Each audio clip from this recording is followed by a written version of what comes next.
For the last 3 years, my best friend and I have been building our dream Roblox game. This journey was a wild roller coaster with insane highs and crushing lows. But in the end, we created something we're incredibly proud of. Our game, SumoClash. Hey guys, it's Pleb. Today, I will take you through the story of making my dream Roblox game. It's full of mistakes, comebacks, and lessons that any aspiring game developer can learn from. Flashback to 2023. This was when we built our very first Roblox game, Super Slap Simulator. My best friend Absurf and I had spent a year sharpening our dev skills.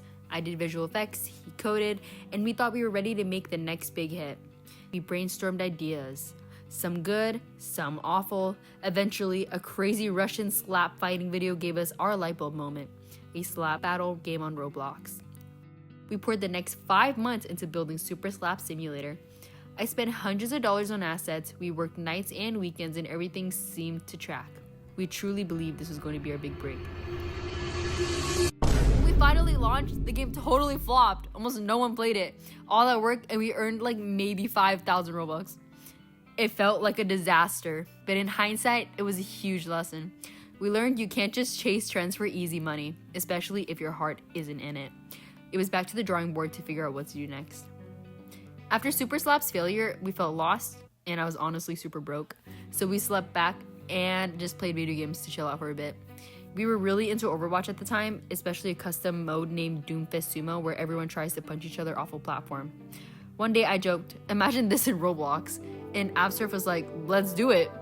And just like that, SumoClash was born. Essentially our Roblox version of Doomfist Sumo.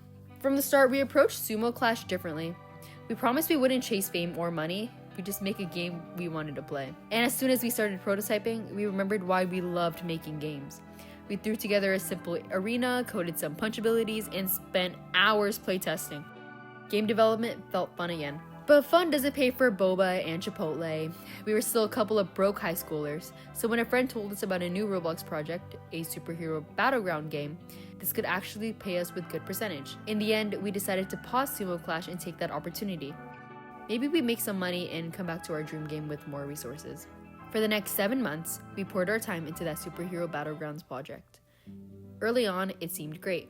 We scripted cool abilities, I made flashy effects, and things were moving along. But as development went on, problems started popping up.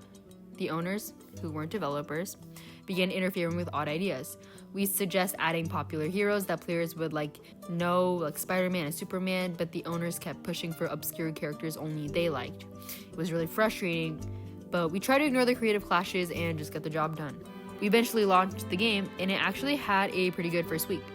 But then player counts tanked, and out of nowhere, the owners decided to kick the entire dev team, including us. After all of our hard work, we were locked out of the project and never saw a single Robux of that revenue share promise.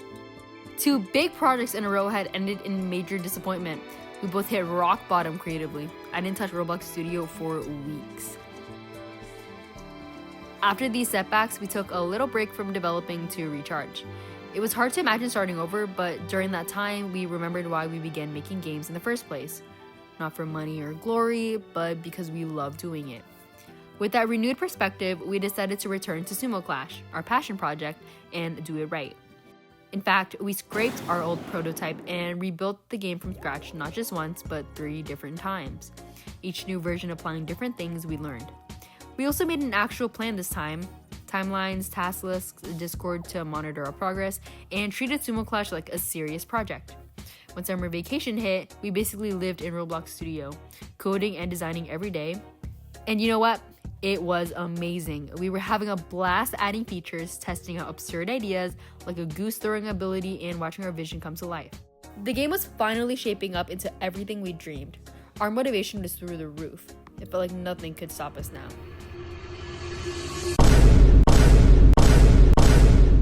Just when everything was going great, senior year of high school came crashing back into our lives.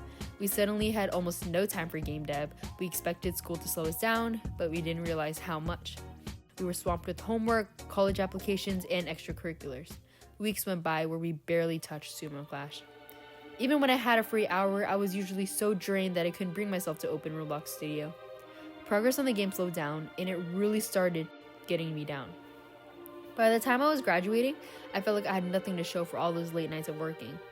I fell into a serious imposter syndrome spiral. There were moments I considered quitting game dev entirely. The only person you should compare yourself to is your past self.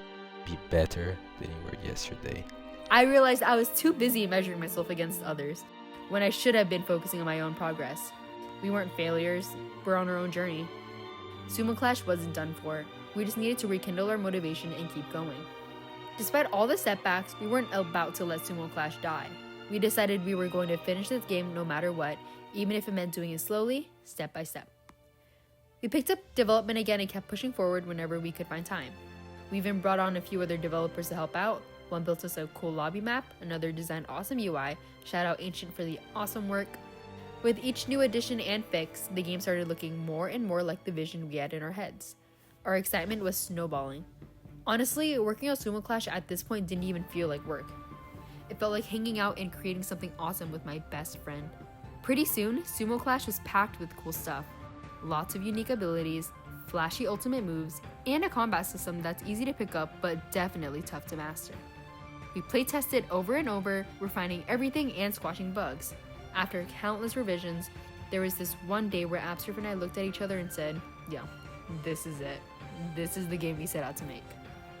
After almost 3 years, SumoClash is finally about to launch.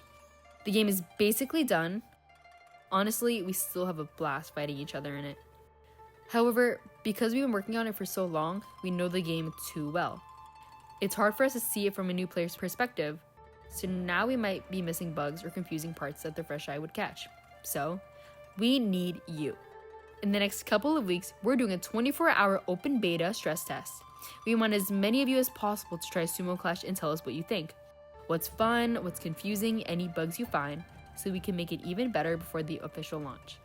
If you're interested, join our Discord, the link's in the description, and we'll announce the test timing there, and that's when you can drop your feedback after playing. I hope you enjoyed this video and learned something. There will be more VFX Academy lessons coming soon, and I have awesome plans for that. Bye, friends!